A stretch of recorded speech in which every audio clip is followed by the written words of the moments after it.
Welcome to Nandkishore classes. आज का lecture बहुत ही इंटरेस्टिंग होगा क्योंकि आज हम ये क्वेश्चन करने वाले हैं जो कि बेस्ड है रैशनलाइजेशन कंसेप्ट पर। जी हाँ, रैशनलाइज द डिनोमिनेटर, क्योंकि यहाँ पर आप देखेंगे कि न्यूमरेटर में भी और डिनोमिनेटर में भी दोनों में स्क्वायर रूट आ रहा है और इक्वल है a प्लस बी रूट 3 के। हमें a और b की वैल्यू निकालनी है। बड़े ध्यान से देखिएगा, बहुत आसान लगेगा, मुश्किल नहीं है। हम क्या करेंगे, यहां पर जो लेफ्ट साइड है, लेफ्ट साइड में रैशनलाइज द डिनोमिनेटर करेंगे।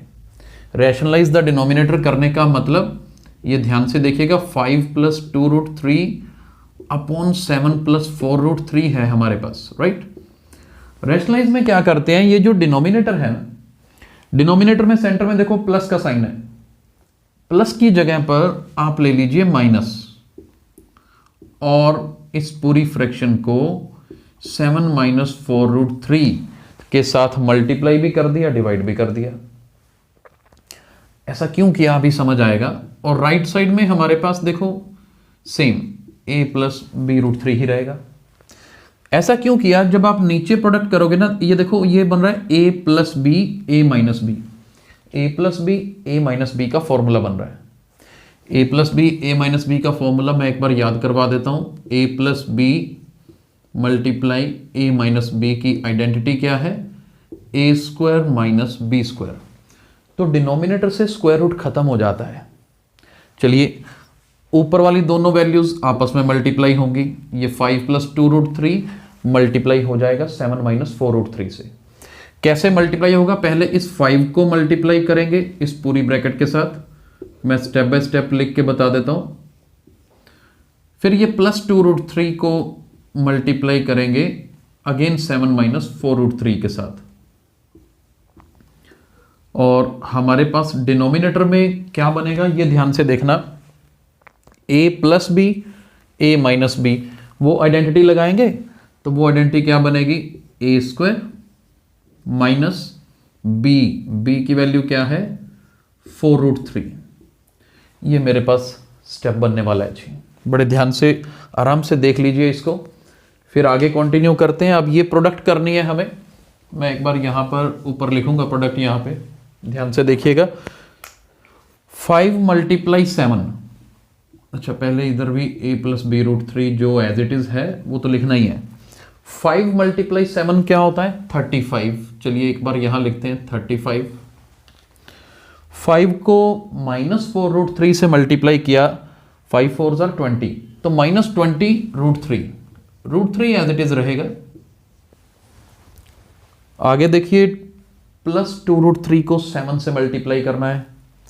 7 मल्टीप्लाई 2 होता है 14, तो ये बनेगा प्लस 14 रूट 3। ठीक है जी, स्टेप बाय स्टेप करोगे, कोई मिस्टेक के चांसेस नहीं है। इसके बाद इस 2 रूट 3 को 4 रूट 3 से करना है, लेकिन माइनस का साइन है तो माइनस तो वैसे ही बनेगा। 2 को 4 से मल्टीप्लाई किया 8, लेकिन रूट 3 को रूट 3 से करते हो तो 3 होता है, तो 8 मल्टीप्लाई 3 बनेगा 24। तो मेरे पास ये क्या बना जी, 24 बना। हो सकता है कहीं को यहां कंफ्यूजन हो, मैं थोड़ा सा लिख के बता देता हूं आपको। जैसे ये 2 रूट 3 को 4 रूट 3 से जब मल्टीप्लाई कर रहे हैं, मैंने क्या किया, इस 2 को 4 से मल्टीप्लाई कर दिया 8, रूट 3 को रूट 3 से कर दिया 3, तो ये क्या बना 24। ये स्टेप मैंने यूज किया था। डिनोमिनेटर में मेरे पास क्या है, 7 स्क्वायर इज 49, ठीक है। और इधर देखो 4 रूट 3 का स्क्वायर, 4 का स्क्वायर होता है 16, रूट 3 का स्क्वायर 3 होता है, ठीक है। यहां भी कईयों को कंफ्यूजन होती है, ध्यान से देखिएगा। 4 का स्क्वायर 16, रूट 3 का स्क्वायर 3, 16 को 3 से मल्टीप्लाई करो तो 48, इसलिए यहां पर क्या आएगा 48 आएगा। और ये किसके इक्वल है, हमारी same term a plus b root 3 के। आई होप यहां तक कोई प्रॉब्लम नहीं होगी।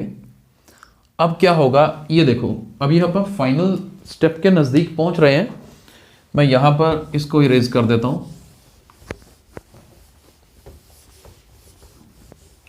देखिए आगे स्टेप क्या करेंगे, 35 है और ये -24 है, दोनों नजर आ रहे हैं। 35 में से 24 माइनस करेंगे तो क्या बनेगा? 11। ठीक है जी, क्या बनेगा? 11 बनेगा। और इधर देखो ये -20 है, ये +14 है, दोनों में √3 आ रहा है ना, लाइक टर्म्स है, they can be added and subtracted. तो -20 + 14 कितना होगा? -6। नीचे देखिए जी, 49 - 48 तो 1 बन गया, इक्वल है a + b √3 के। इसका मतलब 11 - 6 √3। अब मैं नीचे वाला 1 हटा रहा हूं, इसकी जरूरत नहीं है, तो देखिए ये बन जाएगा।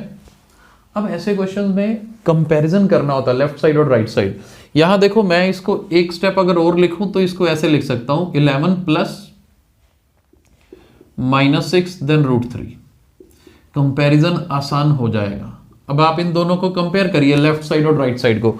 यहां √3 के साथ आ रहा है -6, यहां √3 के साथ आ रहा है b। इसका मतलब आपकी b की वैल्यू कितनी आ गई? -6।